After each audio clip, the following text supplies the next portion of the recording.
ప్రవీణ్ పగడాల ఎక్కడైతే చనిపోయారో అక్కడ కొవ్వొత్తులతో ఆయనకి శ్రద్ధాంజలి ఘటిద్దామని ఇచ్చిన పిలుపుని సక్సెస్ చేసినందుకు అక్కడికి వచ్చిన దాని గురించి ప్రార్థన చేసిన అది సక్సెస్ అవ్వాలకన్నా కోరుకున్న ప్రతి ఒక్కరికి కూడా ధన్యవాదాలు తెలుపుతా ఉన్నాను. ఎందువల్లంటే అది హత్య అని నమ్మి అక్కడికి వచ్చారు. ఒకవైపు పోలీసులు సాధారణంగా దర్యాప్తు చేసి ఒక రిపోర్ట్ ఇస్తే దాన్ని అందరూ నమ్మాలి, నమ్ముతారు. కానీ ప్రవీణ్ పగడాల గారి విషయంలో మొదటి నుంచి కూడా ఆ హత్యని యాక్సిడెంట్గానే చూపెడుతూ అందరినీ తప్పుదోవ పట్టించాలని ఆయన మందు కొన్నాడని క్యారెక్టర్ అసాసినేషన్ చేస్తూ అన్ని రకాలుగా కూడా పోస్ట్ మార్టం రిపోర్ట్ కూడా ఇవ్వకుండా 15 రోజులు దాటితే ఈ సీసీటీవీ ఫుటేజ్ ఉండదు, విసారాలో ఏమీ దొరకదు. ఇవన్నీ దృష్ట్యా ఈ రోజుకి పోస్ట్ మార్టం రిపోర్టు రిలీజ్ చేయలేదు పోలీస్ డిపార్ట్మెంట్. అందుగురించి నేను మొన్న ధైర్యం చేసి సంపాదించి పోస్ట్ మార్టం రిపోర్ట్ని రిలీజ్ చేశాను. పోస్ట్ మార్టం చూసిన తర్వాత ఇంకా క్లారిటీగా అర్థమైంది, ఖచ్చితంగా చంపేశారు. హైదరాబాద్లోనే చంపేసి ఒక ఫేక్ గన్ని సృష్టించి తీసుకొచ్చారన్నది రాష్ట్రంలోని ప్రజలందరికీ అర్థమైంది. నిన్న కొవ్వొత్తులు రాలి 4 గంటల నుంచి 6:30 కంటే పొద్దున్నే మాకు పర్మిషన్ ఇచ్చినట్టు పర్మిషన్కి అక్కడికి వెళ్తే ఫస్ట్ ఓకే అని తర్వాత తీసేసి నాతో ఛాలెంజ్ చేసింది పోలీస్ డిపార్ట్మెంట్, ఒక డిఎస్పి. ఇక్కడికి ఏగని కూడా రానివ్వండి, ఎలా రానివ్వరో చూస్తానని కూడా నేను చెప్పాను. అంటే ఒక హర్ష కుమార్ని బలవంతంగా అరెస్ట్ చేసి తీసుకెళ్ళిపోతే తక్కిన వాళ్ళందరూ భయపడిపోతారనుకున్నారా మీరు? నిన్న మేము సాధించిన విజయం చిన్న విజయం కాదు. ఒక ప్రభుత్వం అంతా ఒకటైంది, పోలీస్ డిపార్ట్మెంట్ అన్నా ఒకటైంది. ఎట్టి పరిస్థితుల్లో ప్రవీణ్ పగడాల చనిపోయిన చోటుకి ఎవరిని రానివ్వమని ఛాలెంజ్ చేసిన పోలీస్ డిపార్ట్మెంట్ సిగ్గుతో తలదించుకుంది. నాతో పోరాటం చేసి 70 మంది పోలీసులు నా కారులోంచి దించడానికి 15 నిమిషాలు పట్టింది వాళ్ళకి. నన్ను తీసుకెళ్ళి ఎక్కడెక్కడికో తిప్పారు, 5 గంటలు తోటల్లో తీసుకెళ్ళిపోయారు, ఎక్కడెక్కడికో తీసుకెళ్ళిపోయారు. I don't mind. అంటే నన్ను తీసుకెళ్ళిపోతే ఇక్కడ వీళ్ళకి దిశానిర్దేశం చేసేవాడు ఉండడు, కాబట్టి మనం అనుకున్నది సాధించేద్దామని అనుకున్నారండి. కానీ నిన్న శ్రీరాజ్ సుందర్ ఇంకా పాస్టర్లు ఆ వీడియోలు చూస్తూ ఉంటుంటే నాకు నిన్న పోలీసులు చెరలో ఉన్నాను కానీ అక్కడ ఏం జరుగుతుందో ఏంటో నాకు ఏమీ తెలీదు. తర్వాత నేను ఎక్కడో తోటల్లో ఉంటే మా అబ్బాయి పట్టుకుని వచ్చాడు. అక్కడికి వచ్చేసేటప్పటికి పోలీసులకు అర్థం అవ్వలేదు ఆడ ఎలాగొచ్చాడు. వచ్చి వాళ్ళు గొడవ పడిపోతున్నారు, ఎవరిచ్చారు ఇన్ఫర్మేషన్ అని. మనకు గుండి మార్గాలు మనకు ఉంటాయి కదా. మొత్తం మీద అక్కడ బ్రహ్మాండంగా సక్సెస్ అయిందని చెప్పిన తర్వాత మీ ఇష్టం వచ్చిన సార్లు నన్ను ఉంచుకోండి, ఎన్ని గంటలని ఉంచుకోండి. నిన్న జనం కదిలిన తీరు, పాస్టర్లు అయ్యుండి పోలీసు మీద తిరుగుబాటు చేసిన తీరు. పాస్టర్లు శాంతి కాముకులే, క్రైస్తవులు శాంతి కాముకులే, సెక్యులరు మనస్తత్వం ఉన్న ప్రతి ఒక్కరు శాంతి కాముకులే. అవసరం వస్తే ఎలా తిరగబడతారన్నది నిన్న చూపించారు.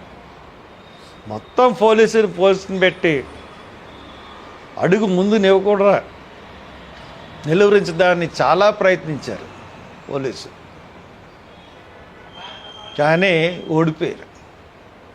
కంప్లీట్గా పోలీసులు మా చేతిలో ఓడిపోయారు.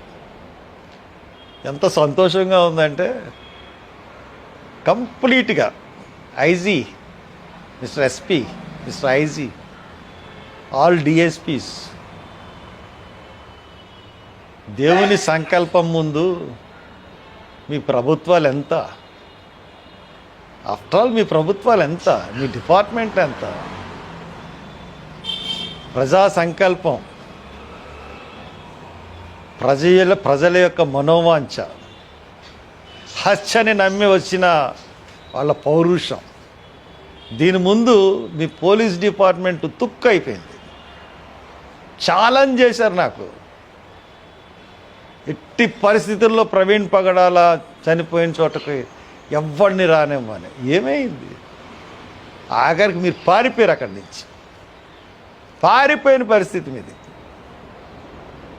ఇప్పుడు కన్నా ఛాలెంజ్లు చేయకండి దేవుని కార్యక్రమాలతో. ఒకటి గుర్తుపెట్టుకోండి, ప్రజా సంకల్పం ముందు, ప్రజల వాంఛ ముందు మీరు నిలబడలేరు. ప్రభుత్వాలు నిలబడలేవు, ప్రజలు నిలబడలేవు. ఈ కేసులో సెంట్రల్ గవర్నమెంట్కి హస్తం ఉంది, స్టేట్ గవర్నమెంట్ హస్తం ఉంది. అమిత్ షాకి, చంద్రబాబు నాయుడుకి, మోడీకి కూడా ఈ హత్య గురించి తెలుసు. లేకపోతే ఇక్కడ చనిపోతే అక్కడ ల్యాప్టాపు లేకపోతే ఐప్యాడ్ ఎందుకు తీసుకెళ్తారు? ఇక్కడ ల్యాప్టాప్ ఎందుకు స్వాధీనం చేసుకుంటారు? ఫ్రీడమ్ ఆఫ్ రిలీజియన్ గురించి ఫైట్ చేస్తున్నాడు కాబట్టి, అతని దగ్గర అపారమైన జ్ఞానం ఉంది కాబట్టి, ఈ కేసులో ఇతను ఎట్టి పరిస్థితుల్లోనూ మనం తీయకపోతే మాకు అన్ని ఆటంకాలని చెప్పి అతను తొలగించారు. అయినా పర్లేదు, దేవుడు ఇంకో రూపంలో మాకు సహాయపడతాడు. కాబట్టి ప్రవీణ్ పగడాల చిరస్థాయిగా క్రైస్తవుల గుండెల్లో ఉండిపోతాడు, సెక్యులర్ వాదుల గుండెల్లో ఉండిపోతాడు. కాబట్టి ఈ విజయాన్ని ఈస్టర్ పండుగ దినాన క్రైస్తవులకు అందరికీ అర్పిస్తూ సెలవు తీసుకుంటాం.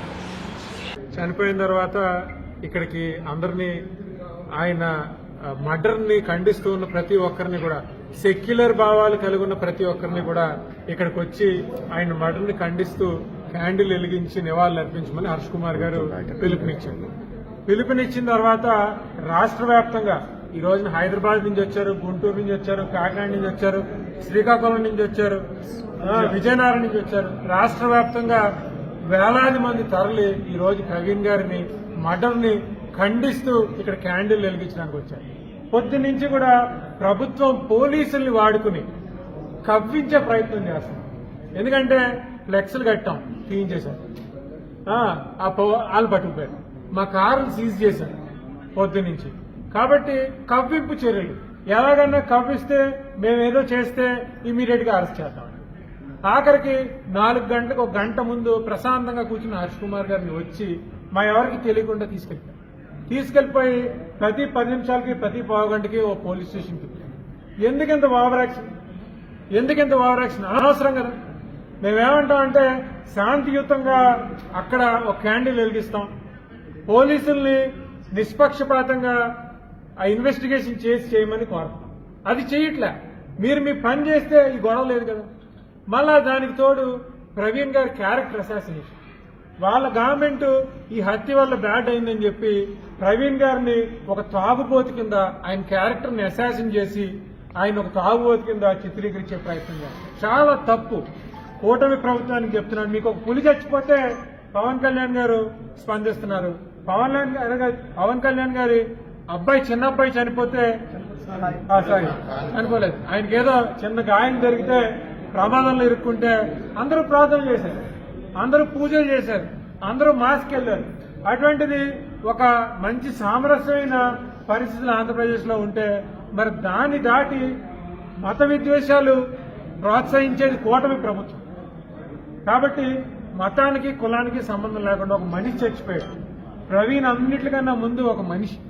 కాబట్టి ఆ మనిషి చచ్చిపోయాడు, దాన్ని ఖండిస్తూ అందరూ క్యాండిల్ వెలిగించడానికి వచ్చాం. ప్రశాంతంగా వేలాదిగా రాష్ట్ర వ్యాప్తంగా వచ్చారు. నా వెనకాల వాళ్ళు అయితే పంజాబ్ నుంచి వచ్చారు చూసి.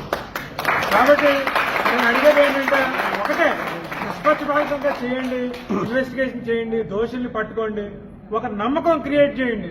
అప్పుడింత రాద్ధాంతం జరగదు కదా. ఎప్పుడైతే హర్ష్ కుమార్ గారిని అరెస్ట్ చేసి లేదంటే ఈ రకమైన కవ్వింపు చర్యలు తీసుకుని దీన్ని అణిచివేద్దామని చూస్తారో ఖచ్చితంగా దీనికి 100 రెట్ల ఇది వస్తాయి. కాబట్టి ప్రభుత్వాలు దృష్టిలో పెట్టుకోండి, ఎంత అణిచివేస్తే అంత ఉవ్వెప్పిన వస్తుంది. కాబట్టి దృష్టిలో పెట్టుకుని కొంచెం జాగ్రత్తగా ఇన్వెస్టిగేట్ చేసి దోషులు శిక్షించమని కోరుతాం.